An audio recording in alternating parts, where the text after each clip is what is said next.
사랑하는 성도 여러분, 여러분은 예수님을 믿으십니까? 예수님을 믿으십니까? 아멘입니까? 예.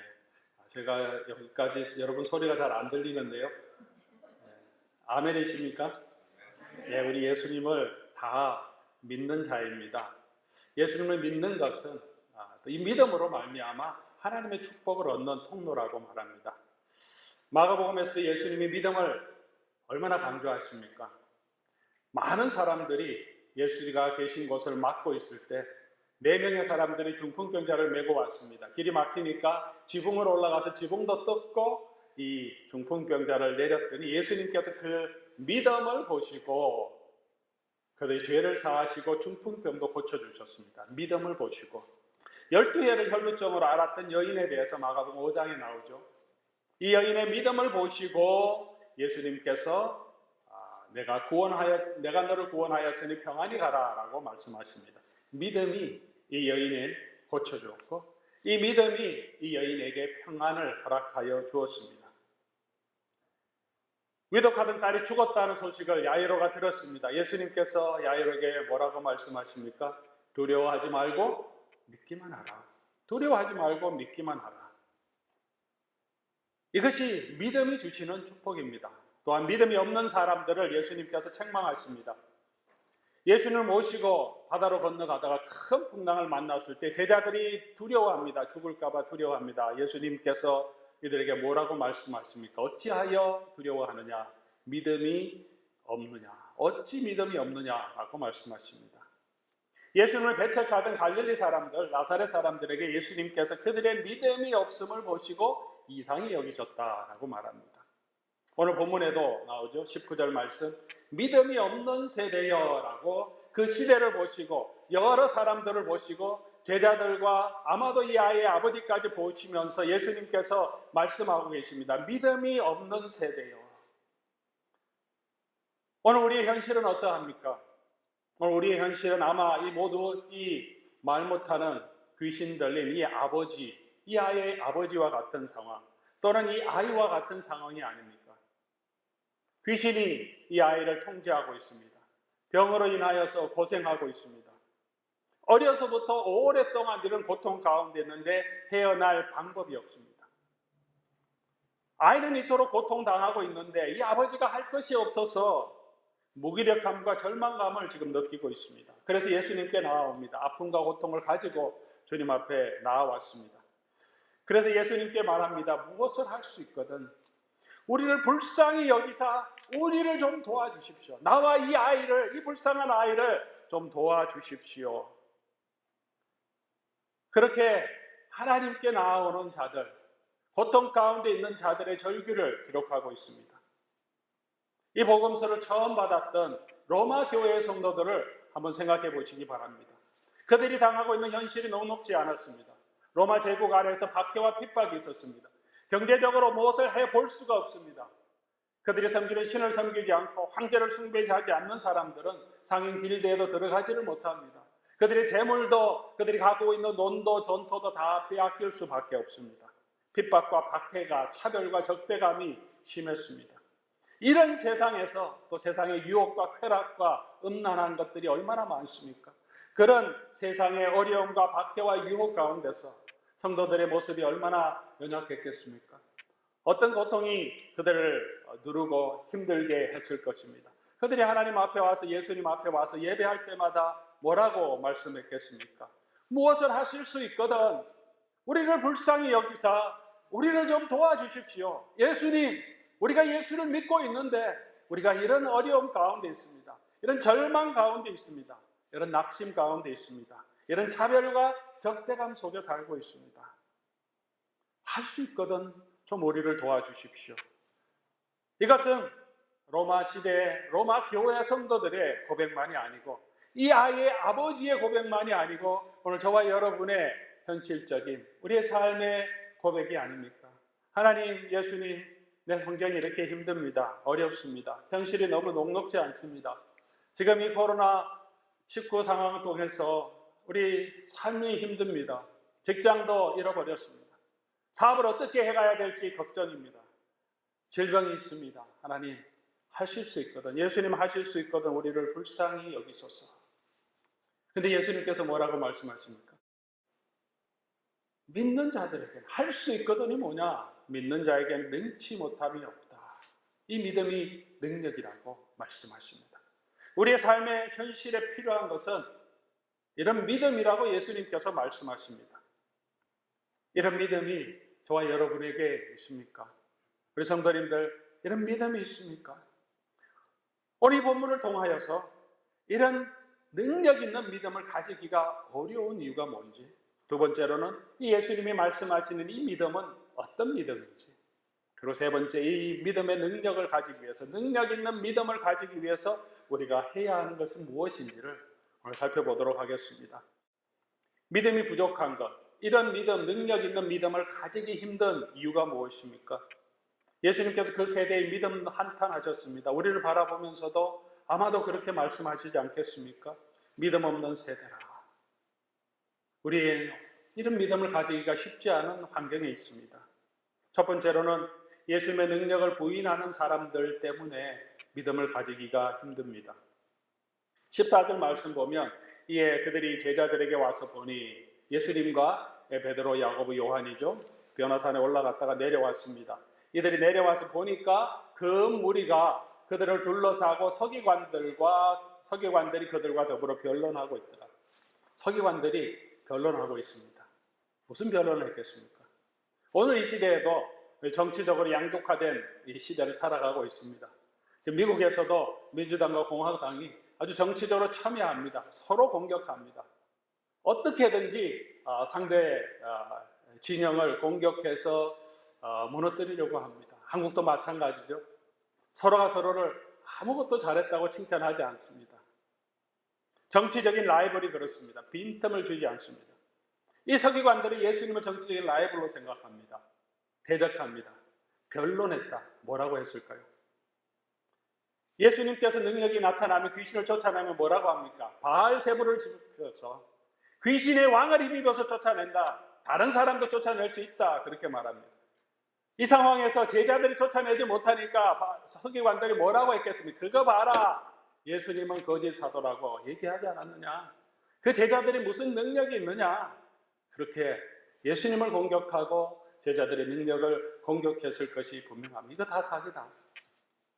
오늘 이 시대에도 예수님을 부인하는 많은 사람들로 인하여 우리의 믿음이 잘 세워지지 않을 때가 많습니다. 많은 무신론자들, 진화론적인 과학자들이 이 세상은 자연 우연에 의해서, 자연 선택에 의해서 생긴 거지 신은 없다고 주장합니다. 그런 사상이 우리 기존 교육 가운데, 우리의 사상 가운데 젖어들어 있습니다. 언론인들이, 철학자들이 예수 그리스도를 부인합니다. 예수는 그냥 선지자지 하나님의 아들이 아니다. 이런 모든 기적은 있을 수 없다고 이야기합니다. 한국의 아주 유명한 우리 철학자인 도올 같은 선생님도 종교다원주의를 주장합니다. 기독교도 예수가 좋은 사람이긴 하지만 예수만이 천국으로 가는 길은 아니라고 얘기합니다. 엄청난 영향력을 미칩니다. 다른 종교에도 다 능력이 있지 기독교에만 능력이 있는 것은 아니라고 말합니다. 이런 여러 가지 하나님과 예수 그리스도를 부인하는 사람들로 인하여 우리의 믿음이 조금씩 약해집니다. 그렇지 않다고 하더라도 자꾸 듣고 그런 교육을 받다 보면 그렇지 않은가? 하나님 없는가? 세상은 그냥 자연 발생적으로 우연히 이렇게 지내되는 건가? 모든 것이 우연의 일치인가? 자연 선택에 의해서 이 세상은 역사는 흘러가고 있는가 생각할 수밖에 없습니다. 두 번째로 더 힘든 이유는 이 아이의 상태가 너무 심각하기 때문입니다. 내가 처한 상황이 위중함 때문에 우리가 믿음을 가지기 힘듭니다. 작은 것들은 해결될 것 같습니다. 감기나 조금 등이 아프거나 배가 아픈 것 기도하면 나을 것 같다고 생각됩니다. 그러나 암 말기다. 경제적으로 너무나 힘든 상황이고 나를 도와줄 사람은 아무것도 없다. 절망적인 상황에 들어갔을 때는 이건 안 될 거야. 이런 생각이 듭니다. 상황이 너무 위중하면 우리 마음에 그런 마음이 들 때가 있습니다. 이 아이가 어려서부터 이런 귀신 들려서 고생하고 있습니다. 오랫동안 이 병이 있었습니다. 한번 생각해 보십시오. 이 아이 아버지가 뭐 했겠습니까? 한국식으로 말하면 용하다고 하는 용한 모든 귀신, 무당들은 다 불러서 구슬했을 겁니다. 용하다는 모든 한의사들은 다 찾아가서 어떻게 하면 이 아이를 낳을까 노력했겠지 않겠습니까? 그래도 안 됐습니다. 그러니까 믿음이 점점 약해지고 낳을 거라는 소망이 점점 약해질 수밖에 없습니다. 그런데 또 한 가지는 예수님께 나와도 예수님께 데리고 오라 그랬는데 예수님께 나와도 좋아지지 않습니다. 20절 말씀에 있죠. 이에 데리고 오니 귀신이 예수를 보고 그 아이로 심히 경련을 일으키게 합니다. 그 땅에 엎드러져 구르며 거품을 흘리더라. 그러고 있습니다. 경련이 일어나서 그러고 있습니다. 예수님이 오니까 아이가 조용해지다든지 변화의 기미가 보이면 예수님 뭔가 하실 수 있겠구나. 능력이 있으시구나. 이렇게 생각할 텐데 예수님 앞에 데리고 왔는데도 더 심해집니다. 우리 예수님께 기도합니다. 우리 문제를 내어놓고 기도하지 않습니까? 기도해도 상황이 좋아지지 않고 병이 더 깊어집니다. 내 상황과 시츄에이션 환경은 점점 더 어려워집니다. 그럼 우리 믿음이 약해질 수밖에 없습니다. 세 번째, 또 예수님의 주변 사람들 때문입니다. 제자들에게 부탁했는데 하지 못했습니다. 제자들이 고칠 줄 알았는데 못 고쳤습니다. 그럼 예수님도 고칠 수 있을까 하는 생각이 들 수밖에 없습니다. 오늘 이 시대에도 예수 그리스도를 잘 믿는 사람들이 기도하면 병이 다 나으면 나도 예수를 믿으면 병이 낫겠구나 하는데 예수 믿는 사람도 병이 있고 죽어갑니다. 예수를 믿는다고 하는 사람을 볼 때 믿음이 생기는 것이 아니라 오히려 더 믿음이 사라져버릴 때도 있습니다. 잘 믿지도 않고 믿음 없는 모습을 보게 되면서 더 실망하게 되고 예수님께 더 가까이 가지 못하게 될 때가 더 많은 것이 오늘날의 현실이 아닙니까? 마지막으로 인간의 본질적인 연약함 때문입니다. 아마 이것이 가장 큰 이유일 것입니다. 다른 것은 다 이겨갈 수 있습니다. 근본적으로 인간은 본질적으로 연약합니다. 이런 문제가 없었더라도 아담 하와를 보십시오. 정말 하나님의 성품으로 창조됐고 에덴 동산이라고 하는 하나님이 만드신 동산에 넣어 두었음에도 불구하고 하나님의 약속을 믿지 못합니다. 자기가 주인이 되려고 하고 자기가 자기 인생을 책임질 수 있다고 생각하는 그런 죄성이 나타나게 됩니다. 쉽게 우리를 유혹받습니다. 우리 믿음이 이렇게 쉽게 흔들리는 그런 연약한 사람들입니다. 이런 믿음을 가지는 것들은 이런 여러 가지 장애물 때문에 쉽지 않은 도전입니다. 이제 우리가 살펴보아야 할 또 하나의 중요한 사실은 예수님이 요구하시는 이 믿음이 있으면 하지 못하는 일이 없다고 하셨는데 이 능력 있는 믿음, 이 믿음은 어떤 특징을 가지고 있느냐 하는 것입니다. 예수님이 요구하시는 이 믿음은 어떤 것입니까? 첫 번째로는 이 믿음은 무조건 잘 될 것이라고 하는 희망찬 기대가 아닙니다. 이 믿음은 무조건 다 잘 될 것이라고 하는 희망찬 기대가 아닙니다. 다른 말로 하면 긍정적인 사고방식이라고 봅니다. 잘 될 거야. 긍정적인 사고방식 여러분 중요합니다. 여러분 가지셔야 합니다. 안 될 거야. 그럼 일이 안 됩니다. 잘 될 거야 하면 기분도 좋고 또 그런 자긍심을 가지고 그런 적극적인 마음을 가지고 일을 하면 일도 잘 되고 주변 사람도 기쁘게 되고 힘도 납니다. 긍정적인 사고방식, 예수 그리스도를 믿는 사람, 하나님이 모든 것을 주권하고 계시다고 하는 믿는 사람은 본질적으로 긍정적이 될 수밖에 없습니다. 왜? 내 삶을 하나님께서 붙들어 주고 계시기 때문에 하나님이 함께 하심을 믿기 때문입니다. 그러나 이것이 이런 긍정적인 사고 그 자체가 희망찬 기대를 가지고 있는 그 자체가 예수님이 원하시는 그런 믿음은 아닙니다. 긍정적인 사고 방식에 대해서 말하는 사람도 있고 설교자도 있고 그런 책들도 베스트셀러가 되어 있습니다. 그런 것이 필요하고 그런 것이 도움이 되긴 하지만 그 자체가 믿음은 아니라는 것입니다. 두 번째로 이 믿음은 내가 원하는 것은 뭐든지 예수님 주신다는 한 자기 확신도 아닙니다. 보통 우리가 그렇게 하죠. 병이 있으면 주여 믿습니다. 믿습니다. 그렇게 말하죠. 그래도 기도하는 목회자, 목사님들 어떻게 합니까? 믿음대로 될지어다. 그렇게 합니다. 믿습니다. 정말 믿는 그런 믿음으로 암도 고칠 줄을 믿습니다. 믿느냐? 그리고 믿습니다. 그렇게 말합니다. 그렇지만 이것이 예수님께 나아가면 내가 원하는 것을 다 주시겠다고 내가 확신하는 그 자체가 예수님이 말씀하시는 이 능력 있는 믿음은 아닌 것입니다. 그렇게 믿으면 예수님께서 우리의 병도 치유해 주시고 우리를 고쳐주시기도 하시지만 그렇게 내가 원하는 대로 다 된다는 자기 확신이 믿음은 아니라는 것입니다. 이 아이 어릴 때부터 이런 고통을 겪고 있었습니다. 아버지 마음이 얼마나 아팠겠습니까? 그에게는 간절한 소망과 기대가 있었습니다. 예수님이 고쳐주시겠다고 자기 확신을 가지고 있다고 해서 그 자기 확신이 그 사람을 치유하게 하고 그 사람을 회복시켜주는 능력이 나타났다고 해서 그 자체가 예수님이 원하시는 이 믿음은 아니라는 것입니다. 예수님께 나온 수많은 사람들이 있었습니다. 예수님 불쌍히 여기서 치유해 주셨습니다. 그런데 그 중에 몇몇 사람만 그 믿음을 보시고 죄사함도 선포해 주시고 그 믿음을 보시고 평강도 선포해 주시고 모든 병을 가진 사람들, 모든 귀신을 들린 사람들 모두에게 그들의 믿음 때문에 다 구원을 얻었다, 믿음 때문에 다 치료받았다고 예수님 말씀하지 않습니다. 성경은 말씀하지 않습니다. 그 중에 믿음에는 어떤 사람들의 모습을 기록해 주고 있습니다.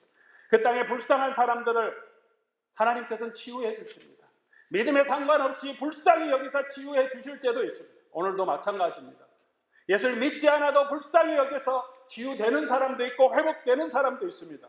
예수를 믿는다고 하는 성도들도 많은 사람들 중에 예수님 불쌍히 여기서 치유해 주는 것도 있습니다. 하나님의 은혜입니다. 기도해야 합니다. 그러나 하나님은 내가 원하는 대로 모든 것을 주신다는 자기 확신, 그것이 믿음은 아닙니다. 예수님께서 원하시는 믿음은 무엇입니까? 예수님이 요구하시는 이 능력 있는 믿음, 무엇이든지 할 수 있다고 하는 이 믿음은 어떤 믿음입니까? 그 세 번째, 믿음은 예수님께 자기의 삶의 전부를 맡기는 것입니다. 예수님께 자기 삶의 전부를 맡기는 것입니다. 예수님이 내 병을 고쳐주실 수 있다를 믿는 것과 내 삶을 전적으로 예수님께 맡기는 것은 실제로는 구분하기가 쉽지 않습니다. 예수님께 내 삶을 맡긴다. 예수님을 내가 믿는다고 할 때 예수님이 내 병도 치유해 주실 수 있는 것을 믿는 믿음도 그 안에 포함되어 있습니다. 그러나 이 두 가지는 분명한 차이가 있습니다. 내 삶을 주님께 전적으로 맡기는 이 믿음은 예수님이 나의 질병을 치유해 주실 것도 그런 능력도 가지고 있다고 믿는 믿음입니다. 그러나 이 믿음은 그리하지 아니하실지라도 예수님은 반드시 나를 구원하시고 지금 내 뜻대로 하나님께서 일을 이루어 주시지 않더라도 예수님께서는 가장 선한 것으로 나를 붙들어 주시고 내 삶을 인도하신다고 믿는 것입니다. 그 주님께 우리의 삶을 맡기는 것입니다. 이것이 예수님이 원하시는 믿음입니다. 이것이 무엇이든지 할 수 있는 그 능력 있는 믿음입니다. 세 번째로 이런 믿음의 능력 있는 믿음을 가지기 위해서 우리가 해야 할 것이 무엇입니까? 이런 믿음을 가지는 것이 쉽지 않습니다. 기도하면 다 들어주실 거라는 그런 믿음을 갖는 것도 쉽지 않은데 그런데 내 삶을 전부 드리는 이것은 더 힘든 것입니다. 그래서 우리가 이 아이의 아버지처럼 절규할 수밖에 없지 않겠습니까? 무엇을 할 수 있거든 불쌍히 여기사 나를 도와주십시오. 하나님 나를 도와주십시오. 이렇게 절규할 수밖에 없습니다. 그러나 어떻게 우리가 이런 믿음을 얻을 수 있습니까? 오늘 29절 말씀 보면 예수님께서 제자들에게 말씀하시죠. 왜 우리는 이런 능력이 없습니까? 이런 믿음의 능력이 나타나지 않습니까? 예수님께서 뭐라고 말씀하십니까? 이르시되 기도 외에는 다른 것으로 이런 종류가 나갈 수 없다. 기도 외에는 다른 것으로 이런 능력이 나갈 수 없다. 이 아이의 아버지가 한 것이 무엇입니까? 24절 내가 믿습니다. 나의 믿음 없음을 도와주소서. 이게 바로 기도죠. 이런 기도가 우리에게 필요하다는 것입니다. 이런 기도를 통하여 우리 자신을 하나님 앞에 드릴 때 우리의 믿음이 자라가게 됩니다. 그럼 어떻게 기도해야 합니까? 이 아버지의 이 부르짖음 절규 가운데 이 기도 가운데 두 가지 원리를 우리가 발견할 수 있습니다. 하나는 하나님의 약속을 인정하는 것입니다. 믿는 것입니다. 이 아버지가 뭐라고 고백합니까?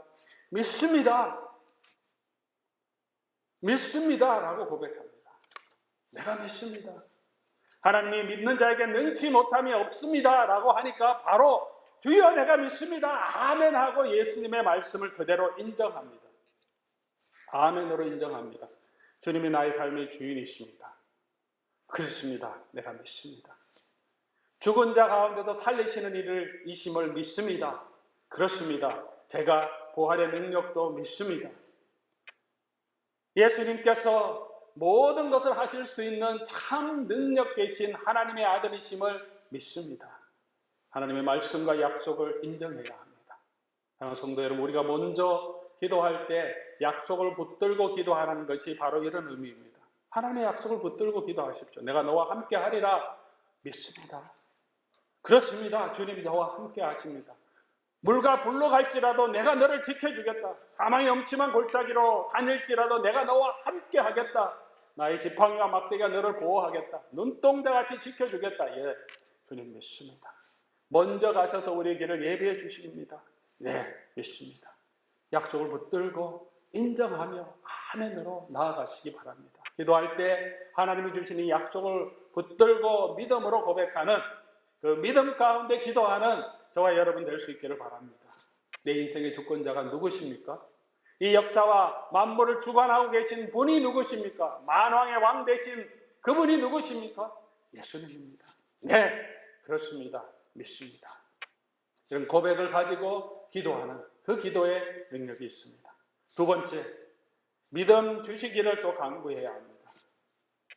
아이러니한 것이죠. 그것으로 끝나는 것이 아닙니다. 아멘 하더라도 그렇습니다. 나의 삶을 도와주실 줄 믿습니다. 그대로 될 줄 믿습니다. 그렇게 많이 기도합니다. 그리고 일어나서 나갑니다. 그 기도의 자리를 떠나고 교회를 떠날 때 우리 마음속에 어떤 마음이 듭니까? 그래도 될까? 그대로 될까? 고백하지만 믿습니다라고 고백은 하지만 우리 마음속에는 여전히 두려움이 있습니다. 제자들이 그랬지 않습니까? 보아도 다 보지 못합니다. 들어도 다 이해하지 못합니다. 여전히 믿음이 부족합니다.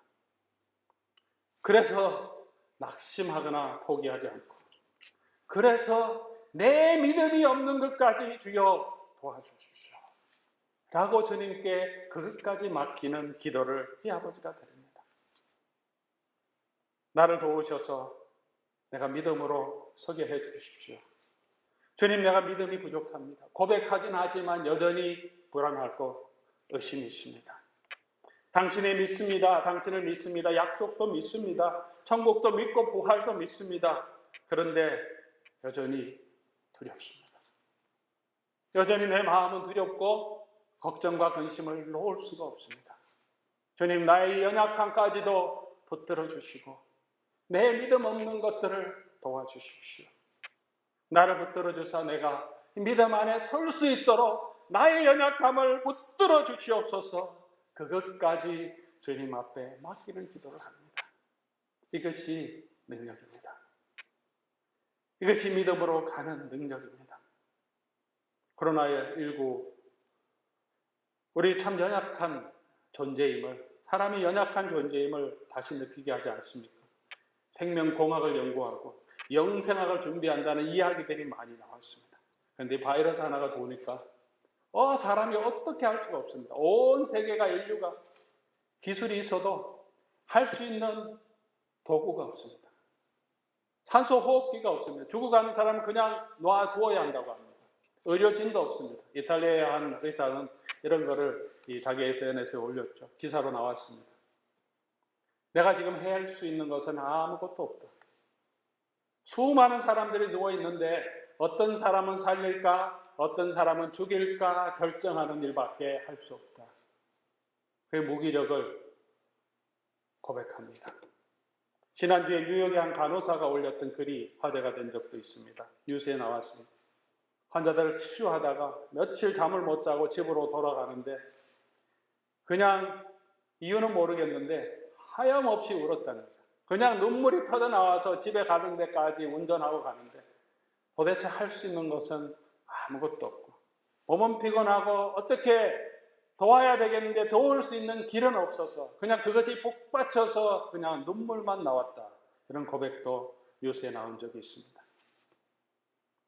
너무 힘들고 어떻게 할 수 없는 그 상황에 복받쳐서 그렇습니다. 제자들이 묻습니다. 우리는 왜 이런 능력이 없습니까? 우리는 그런 능력이 없습니다. 능력은 예수님께 있습니다.